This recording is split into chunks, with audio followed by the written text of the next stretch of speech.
What up, people? If you haven't heard, the reviews for Fire Emblem Engage were released, and at the time of me recording, the game currently stands at about 82 on Metacritic.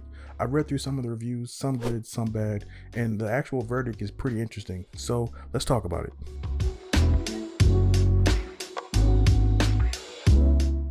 Since I'm really looking forward to this game, I'm going to start with the good things that people had to say.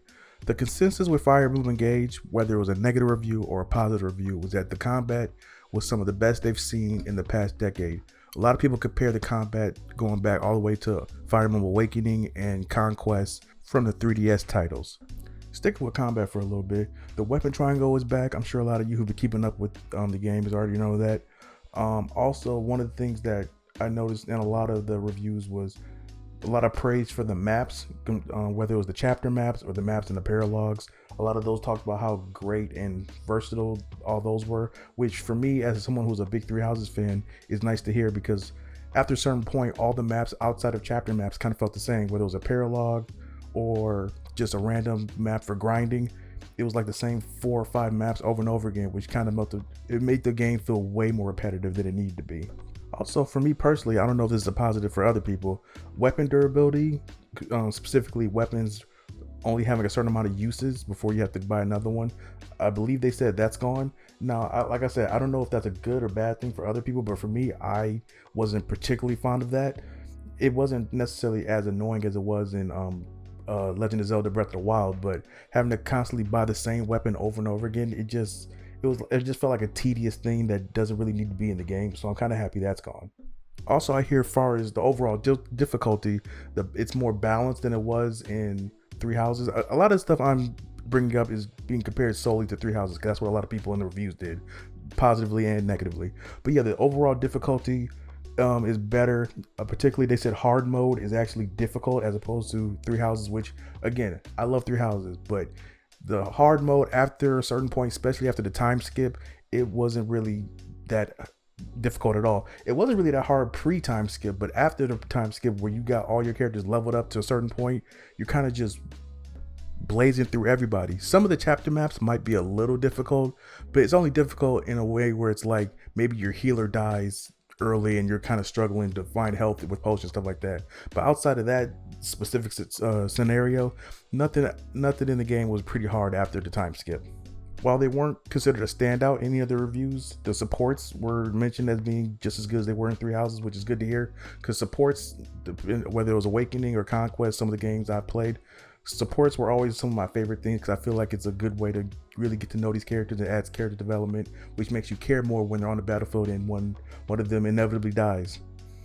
The last random thing I kind of want to mention, as far as like something that was mentioned, in the IGN review specifically, they mentioned that healers have a couple of new abilities where they're martial artists and they can break some units' weapons. I think they mentioned archer weapons that can be broken through martial arts, and also if the healer's health is full, they have like some guard ability, which I'm not gonna lie, that's pretty interesting, because a lot of times in Fire Emblem games, the healer, if they're not healing, they can't even really attack, especially in like, I think it was like Awakening, where the healers can't do anything. Three Houses kind of changed it where you can like give them some moves.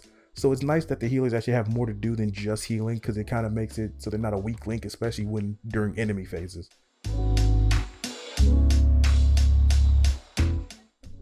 Okay, we got the good stuff out of the way. Let's get to some of the bad stuff. The main thing that people complained about, even some of the people who liked the game in the reviews, is the story. They said the story is very by the numbers, or it's mediocre. Some people just said it's downright bad.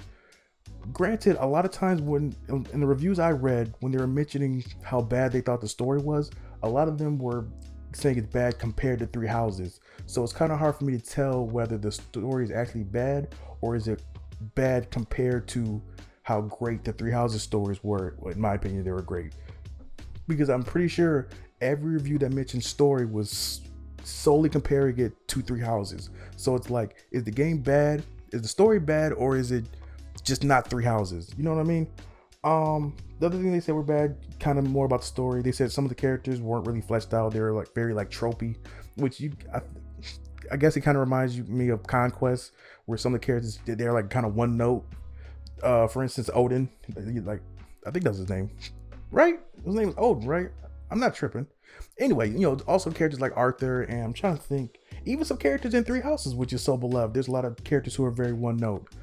Because as much as, like I said, as much as I praise Three Houses, probably one of my top 10 favorite games of all time, we're not gonna act like every character in that game was fully fleshed out. But I'm not trying to like defend Engage or anything like that. I'm just saying, I feel like a lot of these reviews were just putting Three Houses on this really high pedestal that maybe it doesn't fully deserve, even though I loved it. The last thing I heard a lot in the negative reviews was there's not much to do outside of combat in the big hub world. I forgot what it's called, but it's basically like the monastery in Three Houses. There's not much to do outside of like a couple grinding things with like tea and dinner, going to lunch dinner with the other characters, and also doing push-ups randomly, and a couple trials you can do to grind up your characters to get weapons, like to get materials for weapons and stuff like that. But outside of that, they said, comparing it again to Three Houses, like all the reviews were doing, it's not much to do. And that's something I heard in the positive and the negative reviews, so it kind of makes it hold more weight.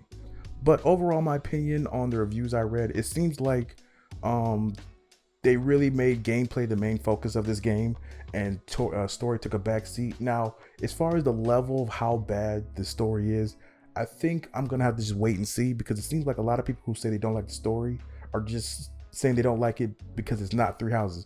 Even the people who like the game or didn't like the game, a lot of them are just saying the worst thing about it is that it's not a continuation of Three Houses with branching stories and a really dark story. It seems like the story in Engage is going to be more lighthearted and just more, a lot of them compared it to like your average anime, which isn't, for me, isn't a bad thing. If the gameplay is amazing and the story is just okay, I'm fine. For me, the story just can't be stupid. That's the only thing I care about. If the story is just nonsensical to the point where I don't even want to keep track of what's going on, then I'm going to be upset. But if it's just a fun story that's lighthearted and you like the characters throughout, then I'm fine.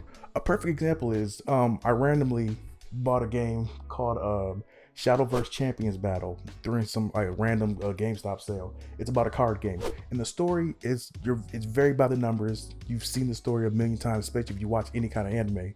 And like I said, the story is nothing special, but it's fine. It's good enough where I care enough to see where it's going. But the card game is what's keeping me going throughout the story. So if this game is just like that, where the gameplay is amazing and the story is good enough where I actually care, then I see no issue with this game. It's probably going to be one of my games of the year. Funny enough, it kind of reminds me of the not controversy, but it reminds me of how people felt about Last of Us 2. If you played it, most people who had a problem with Last of Us 2, they had a problem with the story and some of the character decisions, but no one had a problem with the gameplay. I think this is going to end up getting the same fate, where it's like everybody loved the gameplay and the story is going to be divisive depending on how much you care about story and also how much you wanted it to be Three Houses. So it'll be interesting to see what happens with all that. But like I said, I'm looking forward to this game and I can't wait to play it. It's like, what, 2 more days from when I'm recording this? So yeah, I can't wait to play it. And these reviews didn't really deter me from wanting to get it. If anything, hearing how good the gameplay is making me want it more. But I've talked enough. Let me know in the comments, are you looking forward to the game? Were you not looking forward to the game before you saw the reviews? How do you feel? Do you value story as much as me, or do you just, with Fire Emblem, is it just more, as long as the gameplay is good, you don't care about anything else, which is fine. I've become kind of a story snob, where it's like I need at least a decent story or I can't even play the game. So yeah, let me know in the comments, did these reviews make you want the game or not want the game? Just let me know. And as always, if you enjoyed the video, don't forget to like, subscribe to keep up with the channel. Later.